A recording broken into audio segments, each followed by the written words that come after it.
আসসালামু আলাইকুম। সুপ্রিয় শিক্ষার্থীরা, অনলাইন ক্লাসে তোমাদের স্বাগতম। ঢাকা কলেজ পরিসংখ্যান বিভাগের প্রথম বর্ষের ছাত্রদের ক্লাস নিব আজকে আমি, রুনা লায়লা, সহকারী অধ্যাপক, ঢাকা কলেজ, ঢাকা। তো তোমাদের আমি গত ক্লাসে কয়েকটা ক্লাস হয়েছে ইন্ট্রোডাকশন টু স্ট্যাটিস্টিক্স এর, ডিসপারশন, মোমেন্টস অ্যান্ড স্কিউনেস এর উপরে বেশ কয়েকটা ক্লাস হয়েছে। তার ধারাবাহিকতায় আজকে তোমাদের ডিসপারশনের কিছু অংশ যেটুকু বাকি ছিল ওটুকু একটু আলোচনা করব। তাহলে চলো শুরু করা যাক। আমরা গত ক্লাসে দেখেছিলাম সাম থিওরেমস, বিটা 1 বিটা 2 আর independent on origin and scale of measurement, অর্থাৎ স্কিউনেস এবং kurtosis independent on origin but independent on origin and scale of measurement, এটা আমরা দেখেছিলাম। আরো দুইটা থিওরেম দেখেছিলাম। এটা দেখেছিলাম beta 2 is greater than or equal to beta 1।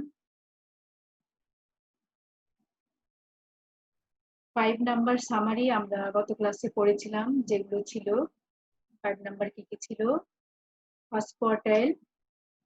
প্রথমে ছিল smallest observation, first quartile, median, third quartile and largest observation. এগুলো আমরা গত ক্লাসে আলোচনা করেছিলাম।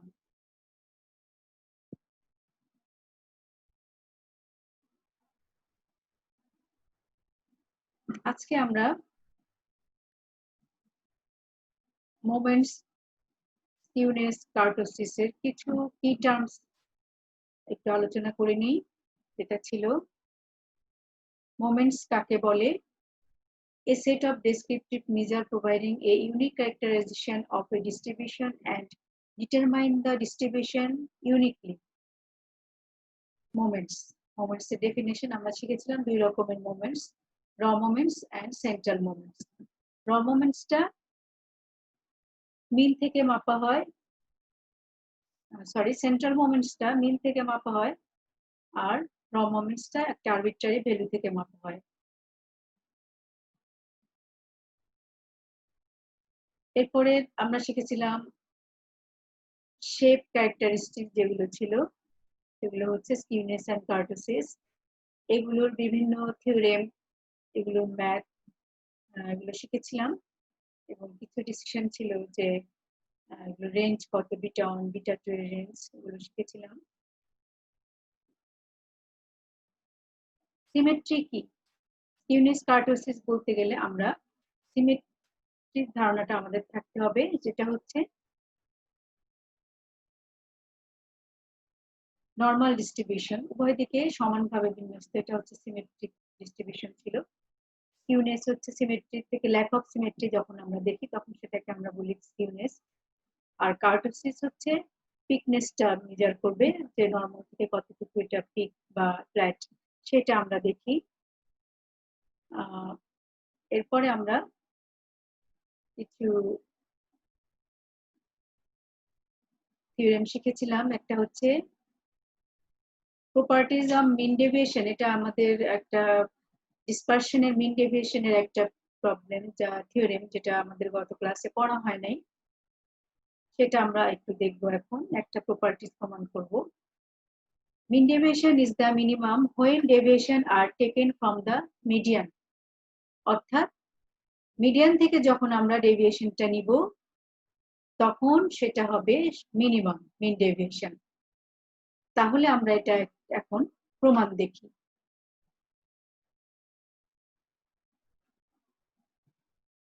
আমরা জানি তার প্রুফটা এভাবে দেখি, x1 x2 up to xn be a set of n observations where we assume that n is equal to twice p. Let ME be the median such that ME lies between xp and xp plus 1. অবজারভেশনকে আমরা বলেছি number of n observation is equal to twice p ধরে নিয়েছি। মিডিয়ানটা আমরা ধরে নিয়েছি xp এবং xp plus 1 এর মধ্যে অবস্থান করছে। Further, let a be an arbitrary value such that A lies between xr and xr plus 1 where A is greater than P এখানে আমরা বলে নিচ্ছি যে এটা কি হবে P এর চেয়ে বড় twice P হচ্ছে নাম্বার অফ অবজারভেশন তাহলে P হচ্ছে half of number of observation এবং A হচ্ছে P এর চেয়ে বড় position of ME and A are show below তাহলে আমরা অবজারভেশন গুলোকে n সংখ্যক অবজারভেশনকে যদি সাজিয়ে এইভাবে লিখি x1 x2 up to xp plus 1 xr এরপরে xr plus 1 lies up to xn তাহলে দেখো আমরা বলেছি মিডিয়ানটা p আর p plus এ 1 এর মাঝখানে অবস্থান করছে আবার a অবস্থান করছে xr এবং xr plus 1 এর মাঝে এখন ফর্মুলা অনুযায়ী আমরা জানি mean deviation about mean is equal to sum of xi minus median divided by n mean deviation about mean আমরা mean deviation about median জানি লিখলাম এখানে mean deviation about mean ও আমরা জানি তখন এখানে x bar আবার mean deviation about mode তখন এখানে আমরা লিখি mo আমরা এখানে mean এর median deviation mean deviation from median নিয়ে আলোচনা করছি কাজে এখানে আমরা mean deviation about median এর ফর্মুলাটা লিখলাম mean deviation about a আমরা যদি মিডিয়ান এর পরিবর্তে a ইউজ করি তাহলে mean deviation about a আমরা কি পাচ্ছি sum of xi minus a divided by n এখন sum of xi minus a minus sum of xi minus median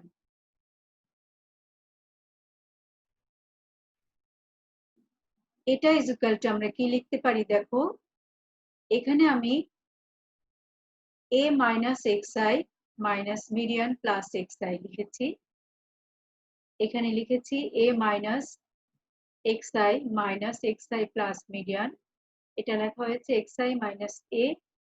minus xi minus median অর্থাৎ এটাকে আমরা এখানে xi minus xi k plus minus করেছি আবার xi k plus xi minus a minus xi minus xi plus mi xi minus a অর্থাৎ আমরা total জিনিসটাকে এভাবে সাজিয়ে লিখেছি ঠিক আছে তাহলে আমরা দেখতে পাচ্ছি ফার্স্ট টার্ম থেকে আমরা দেখতে পাচ্ছি এটা হচ্ছে a minus median plus summation I is equal to p plus 1 to r এখানে দেখো একটা জিনিস I is equal to 1 to up to p একবার নিয়েছি I is equal to p plus 1 to up to r একবার নিয়েছি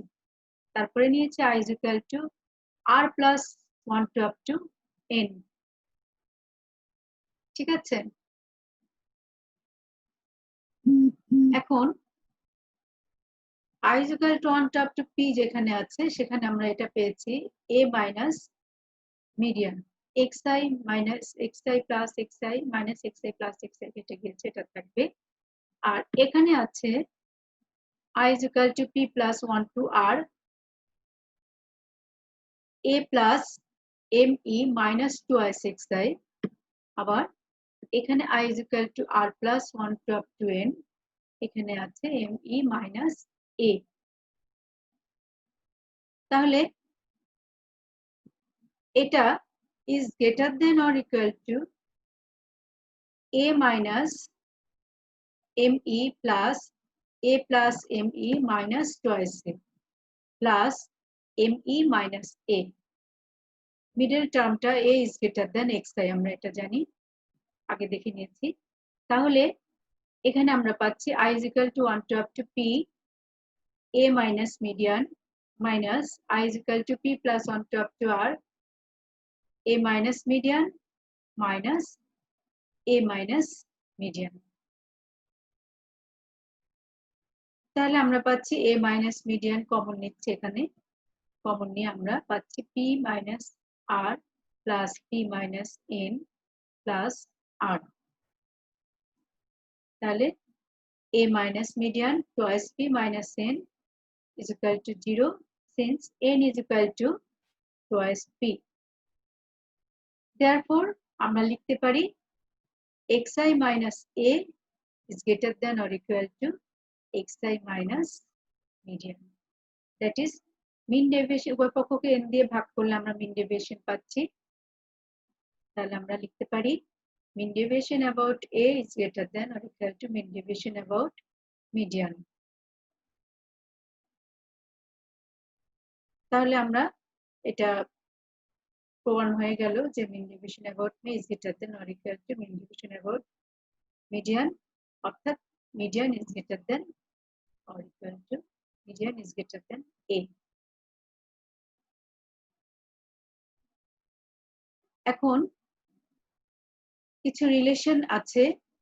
empirical relation among different measures of dispersion. তবে এই রিলেশনটা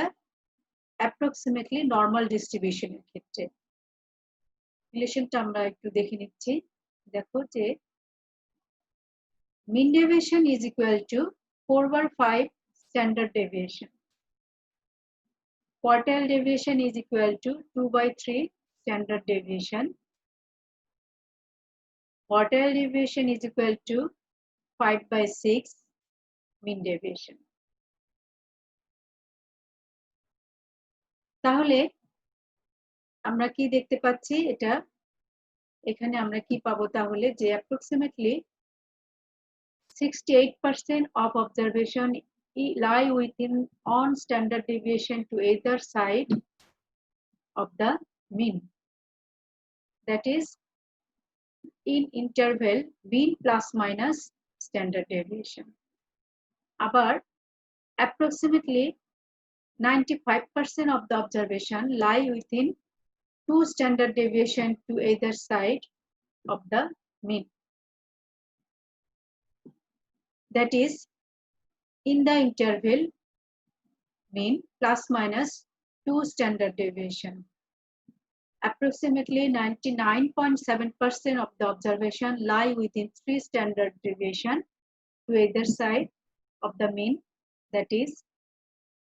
in the interval mean plus minus 3 standard deviation. তাহলে এই যে রিলেশন নরমাল ডিস্ট্রিবিউশনের সাথে, নরমাল ডিস্ট্রিবিউশনের ক্ষেত্রে মিন ডেভিয়েশনের সাথে স্ট্যান্ডার্ড ডেভিয়েশনের একটা রিলেশন আছে, কোয়ার্টাইল ডেভিয়েশনের সাথে স্ট্যান্ডার্ড ডেভিয়েশনের একটা রিলেশন আছে, আবার কোয়ার্টাইল ডেভিয়েশনের সাথে মিন ডেভিয়েশনের একটা রিলেশন আছে। তাহলে we can estimate one measure for the known value of the other measure, অর্থাৎ একটা জানা থাকলে আমরা অন্যটা এই ইকুয়েশন দিয়ে যে কোনো দুইটা জানা একটা জানা থাকলে আরেকটা বের করা যায় নরমাল ডিস্ট্রিবিউশনের ক্ষেত্রে। We can also examine the significance of the estimate value. Again, mean deviation and standard deviation cannot be directly estimated for an open-end distribution, but quartile deviation can be estimated if the distribution is moderately symmetric. Mean deviation and standard deviation can be estimated from the above relationship. If the estimated standard deviation obtained by using mean deviation or quartile deviation is not consistent with the standard deviation obtained directly, it can be included that the error concept is in estimation procedure or the distribution is not approximately normal. তাহলে normal distribution যদি হয় তখন আমরা এই রিলেশনটা follow করতে পারি, otherwise এটা কিন্তু করা যাবে না। এখন তোমাদের মনে আছে হয়তো যে বিটা 1 বিটা 2 এর এই ফর্মুলাগুলো আমি জানি যে কারো কাছে একটু কঠিন মনে হয়েছে, এগুলো একটু আমরা আবার দেখছি। প্রথমটা ছিল দেখো, for any set of observation beta 2 is greater than or equal to beta 1 plus 1. এটা আমরা প্রমাণ করতে গেলে আমাদের জানতে হবে যে আমরা x1 x2 up to xn in set of n observations আমরা ধরে নিচ্ছি, x বার হচ্ছে এদের মিন।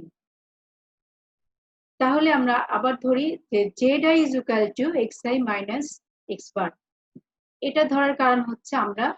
সেন্ট্রাল মোমেন্ট নিয়ে কাজ করি, বিটা 1 বিটা 2 সেন্ট্রাল মোমেন্ট থেকে বের করা হয়। কাজে আমরা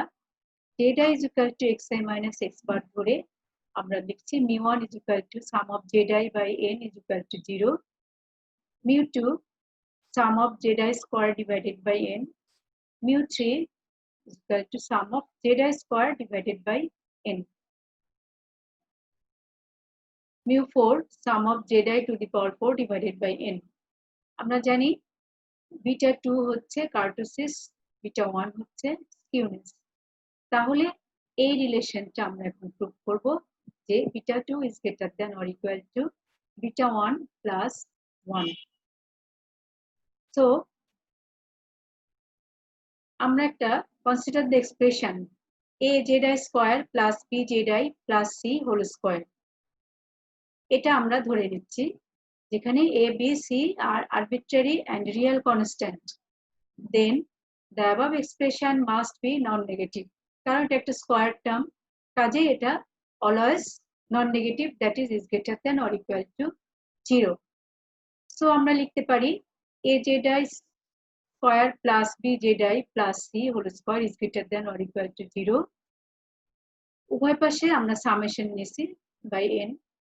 সামেশন নিয়ে আমরা দেখতে পাচ্ছি the whole square is greater than or equal to 0, অর্থাৎ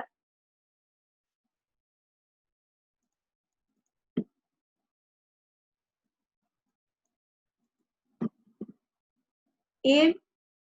স্কয়ার, এটা আমরা a প্লাস b হোল স্কয়ারের ফর্মুলায় যদি আমরা ভাঙি তাহলে আমরা কি পাবো, a square plus b square plus c square plus twice ab twice bc twice ca। তো আমাদের এই ফর্মুলায় ভেঙে আমরা এটাতে পাচ্ছি a square sum of zi square by n, উভয় পক্ষকে আবার n দ্বারা ভাগ করেছি, b square sum of zi square divided by n, n c square, এখানে দুইটাই c হচ্ছে ধ্রুবক কনস্ট্যান্ট, কাজেই c এর সাথে আমরা সামেশনটা নিয়েছি c square by n। Next এই দুইটা গুণ করব এবং উভয় পাশে সাম নিব, n দ্বারা ভাগ করব, তাহলে আমাদের আসছে twice ab zi square into zi cube, তারপরে সামেশন নিয়ে n দ্বারা ভাগ করেছি, প্লাস এই দুইটা গুণ করেছি টয়েস bc, এরপরে আমরা zi এর সাথে সামেশন নিয়ে n দ্বারা ভাগ করেছি, কারণ c এর সাথে z নাই, শুধু zi একটা এখানে, কাজে এটা sum of zi by n। Twice ca, এটার এটা গুণ করেছি, তাহলে twice ca sum of zi square, এখানে zi স্কয়ার সাথে সামেশন আসছে divided by n is greater than or equal to 0। এখন আমরা zi to the power 4 by n, sum of zi to the power 4 by n দেখেছিলাম, এটা mu4, sum of zi square by n হচ্ছে mu2, এটা n কেটে গিয়ে শুধু c square থাকবে, এটা টয়েস ab, এটা mu3, এখানে এই টার্মটা সাম অফ xi মাইনাস x বার, এটা 0 হয়ে গিয়েছে, কাজে এটা নেই, থাকবে টয়েস ca, এটা আবার mu2 sum of zi square by n। তাহলে আমরা কি পাচ্ছি, a square mu4 plus b square mu2 plus c square plus twice ab mu3 plus twice ca mu2 is greater than or equal to 0। এখন আমরা এখানে ধরে নিচ্ছি a is equal to 1, b is equal to minus mu3 by 2, c is equal to minus mu2, অর্থাৎ এটা আমাদের মনে রাখতে হবে যে a কে যে 1 ধরেছি, b এর সাথে আমরা এখানে একটু মনে রাখার সিস্টেম আছে যে এখানে b এর সাথে mu3 আছে, mu2 আছে, হ্যাঁ, সেজন্য এখানে minus mu3 by mu2 ধরে নিচ্ছি, c is equal to mu2, এখানে ca, এখানে mu2 আছে একটা, জাস্ট mu2 minus mu2 মান বসিয়ে দিলাম mu4 plus mu3 square by mu2 plus mu2 square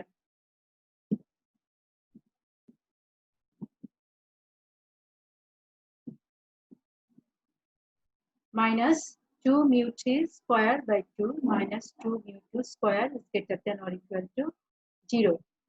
অর্থাৎ mu4 minus mu3 square by mu2 minus mu2 square is greater than or equal to 0. তো lastly আমরা কি পাচ্ছি যে উভয় পক্ষকে আবার mu2 স্কয়ার দিয়ে ভাগ করি কারণ আমার বিটা 2 লাগবে এখানে আমার mu4 আছে mu4 কে mu2 স্কয়ার দিয়ে ভাগ করলে আমরা বিটা 2 পাচ্ছি এটা যদি ভাগ করি mu3 square by mu2 cube পাবো আর mu2 স্কয়ার কে mu2 দিয়ে ভাগ করলে 1 পাচ্ছি আমরা is greater than or equal to 0 অতএব beta 2 minus beta 1 minus 1 is greater than or equal to 0 বা beta 2 is greater than or equal to beta 1 plus 1 so আমরা এটা প্রমাণ করলাম যে beta 2 is greater than or equal to beta 1 plus 1 তাহলে এখানে আমরা দেখতে পাচ্ছি যে minimum value of beta 2 is beta 1 plus 1 since beta 2 is greater than or equal to beta 1 তার মানে beta 2 সব সময় beta 1 এর চেয়ে বড় কারণ beta 1 এর সাথে 1 যোগ করে আমরা beta 2 পাচ্ছি কাজেই সব সময় beta 2 টা beta 1 এর চেয়ে বড় আশা করি তোমরা পুরোটা থিওরি প্রমাণ বুঝতে পেরেছো নেক্সট আমরা একটা প্রমাণ করছি আমরা ওখান থেকে ওটা বলতে পারি আবার আলাদা করে এটা বলা যায় যে for any set of observation beta 2 is greater than or equal to 1 ওখানে আমরা বলতে পেরেছি যে beta 2 is greater than or beta 1 beta 2 always greater than beta 1 next আমরা যেটা দেখছি সেটা হচ্ছে beta 2 is greater than or equal to 1 এখানে আমাদের কিন্তু ওই ইকুয়েশনটা পর্যন্ত করতে হবে ফার্স্ট শুরু থেকে আমরা যেভাবে শুরু করেছিলাম সেখান থেকে আমরা এই ইকুয়েশন পর্যন্ত যাব এই ইকুয়েশনটা পর্যন্ত পুরোটাই করে নিব অর্থাৎ a square mu4 plus beta 2 mu2 plus c square plus twice ab mu3 plus twice ca mu2 is greater than or equal to 0 এই ইকুয়েশন পর্যন্ত আমরা প্রথম থেকে করে আসব দেন এই ইকুয়েশন আমরা এখন বসাবো a is equal to 1 b is equal to 0 R c is equal to minus mu2 বসানোর পরে আমরা কি পাবো mu4 plus mu2 square minus 2 mu2 square is greater than or equal to 0 তাহলে আমরা পরেরটাতে পাচ্ছি কি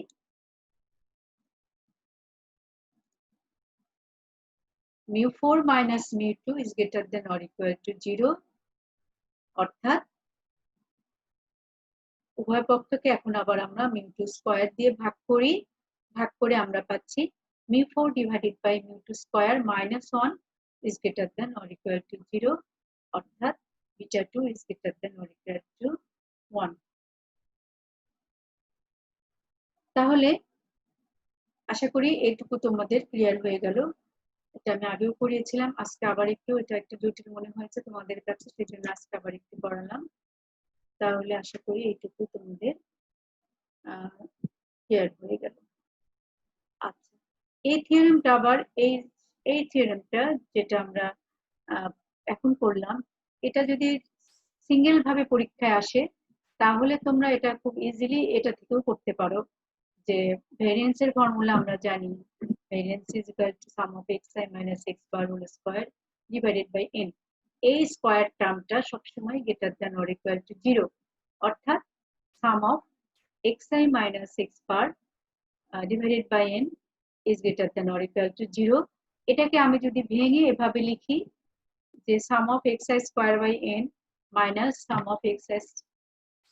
xi by n whole square এটা লেখা যায় আমরা জানি ম্যাথমেটিক্যাল ফর্মুলা তাহলে এটাও is greater than 0 সেটা যদি হয় তাহলে এটা is greater than or equal to এটা এই term sum of xi square by n is greater than or equal to sum of xi by n whole square. এখন xi is equal to আমরা লিখছি xi minus x bar whole square. এখানে আমরা কি লিখব, xi এর মানটা xi minus x bar whole square যদি আমি লিখি তাহলে কি পাচ্ছি দেখো, যে sum of, এখানে যদি মানটা বসাই xi minus x bar কিন্তু আমরা বলেছি xi minus x bar whole square, তাহলে এখানে একটা স্কয়ার তো xi এর জন্য xi minus x bar whole square, তারপর আরেকটা স্কয়ার, তাহলে হবে কি xi minus x bar to the power 4 divided by n is greater than or equal to xi minus x bar, এখানে জাস্ট xi এর মানটা বসিয়েছি,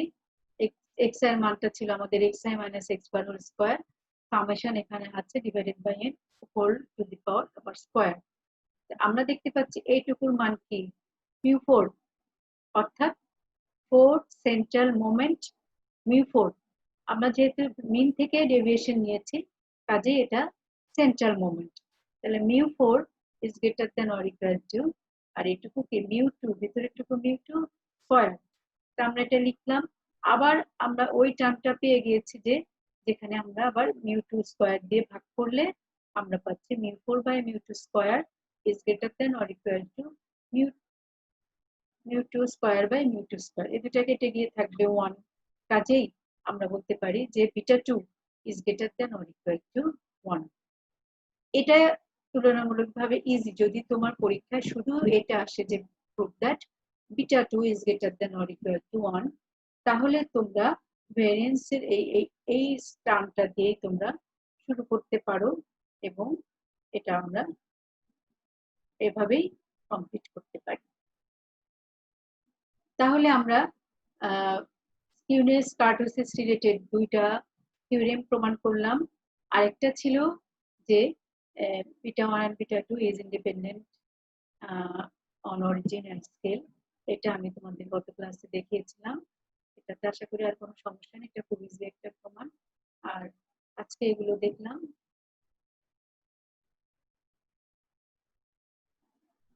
তাহলে আমার মনে হয় এই ডিসপারশন,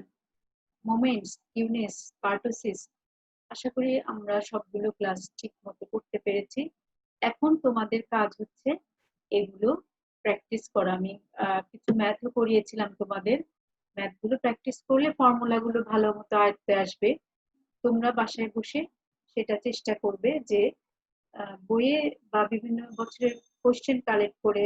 দেখবে যে এই কোর্সটার প্রশ্নগুলো তোমাদের দেখতে হবে, দেখলে তোমরা তোমাদের কোথায় গ্যাপ আছে বা কোনটা করা হয় নাই, কোনটা প্র্যাকটিস বাদ আছে সেগুলো তোমরা দেখতে পাবে। তখন আমরা, যদি তোমরা মনে করো যে ক্লাস দরকার আছে আরো, তখন আমরা আরো ক্লাস নিব। তবে এটা মনে রাখবে যে যখন স্বাভাবিক অবস্থা হবে তখন কিন্তু খুলেই পরীক্ষার রুটিন দিয়ে দিবে, কারণ এই বন্ধে তোমাদের প্রচুর ক্লাস নেওয়া হয়েছে, সেই ক্লাসগুলো তোমাদের প্র্যাকটিস করতে হবে, না হলে পরীক্ষায় ভালো করতে পারবে না। সেই জন্য আমরা বারবার তোমাদের বলি যে তোমরা ক্লাস ফলো করো এবং প্র্যাকটিস করো যদি পরীক্ষায় ভালো করতে চাও, এবং তখন আর অত সময় দেওয়া হবে না তোমাদের প্রিপারেশনের জন্য। সেই জন্য আমরা বারবার বলছি যে ক্লাসগুলো হচ্ছে সেগুলো তোমরা রেগুলার প্র্যাকটিস করো, বিভিন্ন বছরের কোশ্চেন কালেক্ট করে কোশ্চেন সলভ করো, তাহলে তোমাদের নিজেদের প্রবলেমগুলো ধরতে পারবে এবং সেগুলো আশা করি সলভ করতে পারবে। আজকে আমরা এটুকুই তাহলে ক্লাস শেষ করছি, আবার দেখা হবে তোমাদের সাথে। সবাই ভালো